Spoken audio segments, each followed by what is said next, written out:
Assalamualaikum warahmatullahi wabarakatuh.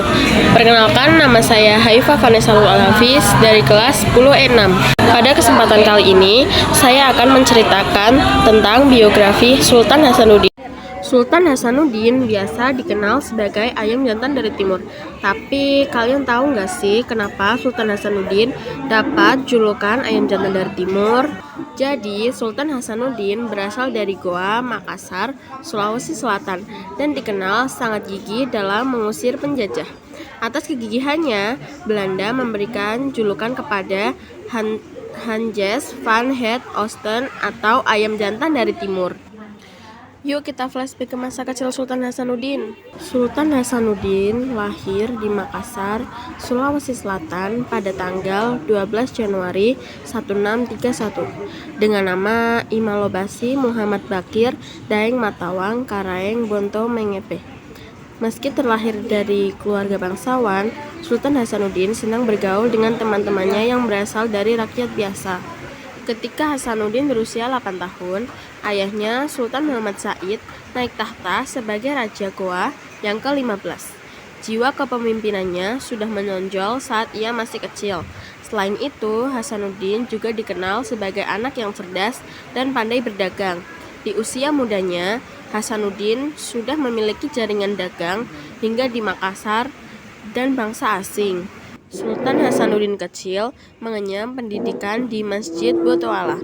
Ia juga sering diajak ayahnya untuk menghadiri pertemuan penting kerajaan. Ayahnya ingin Hasanuddin bisa belajar ilmu diplomasi dan strategi perang. Di masa mudanya, Hasanuddin sudah beberapa kali dipercaya untuk menjadi utusan kerajaan Goa dalam mengirim pesan ke berbagai kerajaan. Yuk kita lanjut ke perjalanan Hasanuddin menjadi sultan. Saat Hasanuddin berusia 21 tahun, ia menduduki posisi jabatan kerajaan Goa. Pendidikan pemerintahan ia dapatkan dari sang ayah dan Karaeng Patinga Gutloang yang merupakan mangkubumi Kesultanan Goa. Ayahnya, Sultan Muhammad Said, turun tahta pada tahun 1653 dan mewasiatkan agar kepemimpinan kerajaan Goa dilanjutkan oleh Hasanuddin.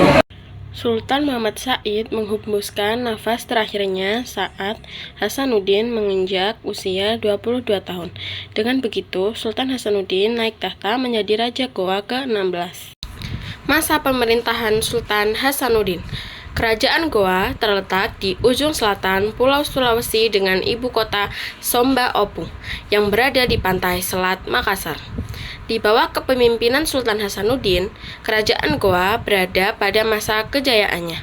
Kerajaan tersebut menjadi pusat perdagangan terbesar di Indonesia bagian timur.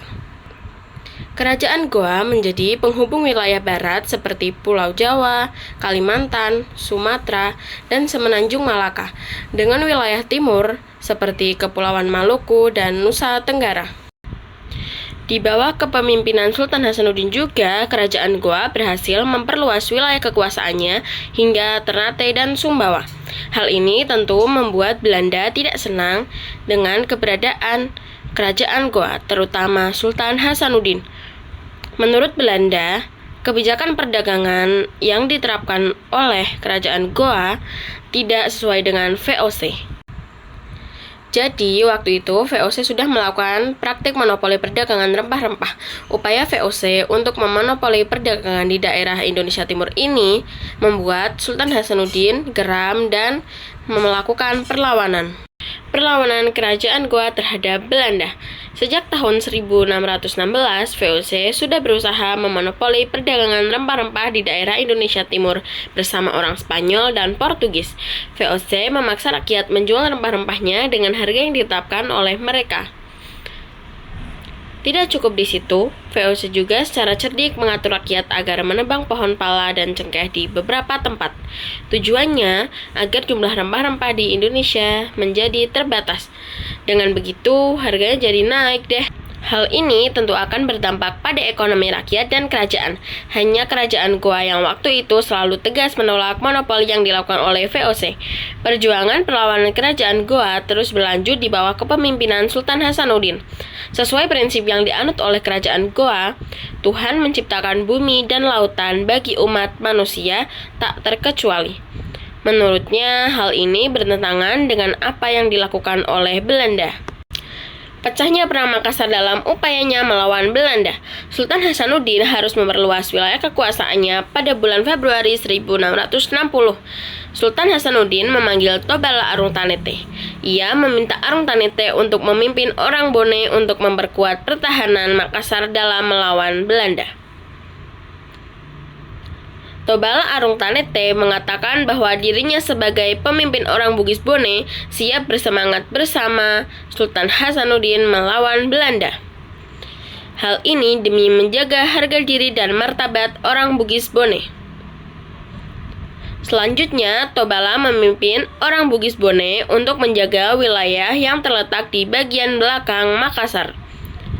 Tobala juga melaporkan setiap usaha Belanda yang ingin membujuk orang Bugis untuk melawan Makassar. Singkat cerita, Tobala Arung Tanete membawa orang Bone yang berjumlah sekitar 10.000 berjalan melintasi gunung-gunung tinggi menuju Makassar. Sampai di Makassar, mereka berada dalam kelompok dan ditugaskan untuk menggali sebagian di sepanjang garis pertahanan di pantai pelabuhan Makassar. Mulai dari benteng paling selatan Barombong sampai benteng paling utara ujung tanah.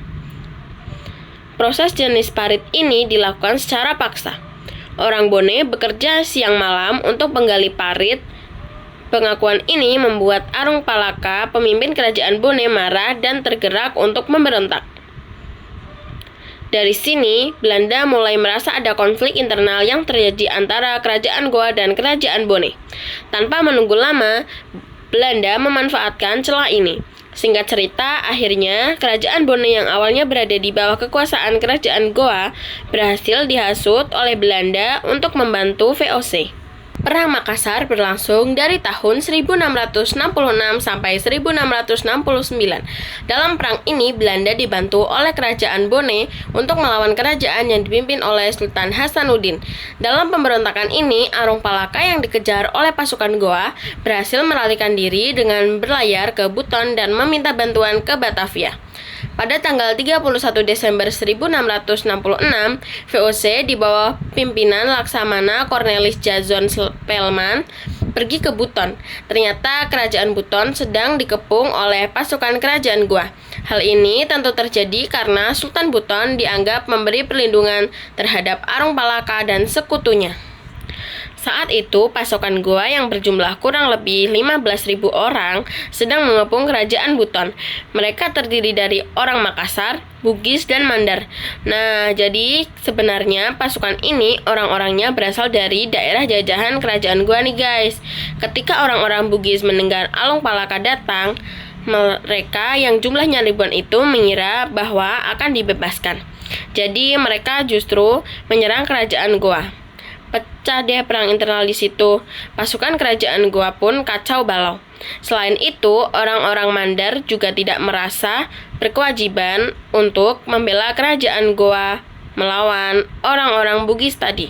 Hal ini tentu membuat keadaan kerajaan Goa mudah sekali untuk dilumpuhkan dari pihak luar alias Belanda. Jadi sebenarnya kekalahan Goa itu tidak sepenuhnya karena Belanda, tapi karena konflik internal tadi. Bahkan kerajaan Goa tidak hanya melawan kerajaan Bone saja, tapi juga sekutu dari Bone. Misalnya Mandar Shah atau Raja Ternate, Kapten Dionker dari Ambon, dan Buton.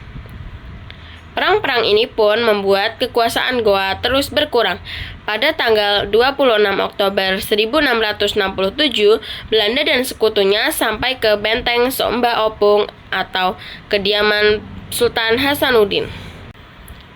Yuk kita lanjut ke lahirnya Perjanjian Bongaya. Hal tersebut membuat keadaan Sultan Hasanuddin terdesak. Mau tidak mau, pemimpin kerajaan Goa tersebut harus menandatangani perjanjian yang disebut Perjanjian Bongaya yang berlangsung pada 18 November 1667 di Bungaya. Secara garis besar, isi perjanjian Bongaya seperti berikut. 1. Belanda mendapat hak monopoli di Makassar. 2. Makassar harus melepaskan daerah jajahannya. 3. Belanda boleh membangun benteng di Makassar. 4. Arung Palaka harus diakui sebagai Raja Bone. Dan yang terakhir, 5. Makassar harus mengganti rugi biaya perang. Karena tidak punya pilihan lain, Sultan Hasanuddin harus menyetujuinya, meskipun perjanjian ini merugikan kerajaan Goa. Pada tahun 1669, Sultan Hasanuddin kembali melakukan perlawanan terhadap Belanda. Dalam perlawanan ini, Belanda berhasil menguasai benteng terkuat kerajaan Goa, yaitu benteng Somba Opu. Akhirnya, kerajaan Goa yang dipimpin oleh Sultan Hasanuddin harus kembali tunduk pada Belanda.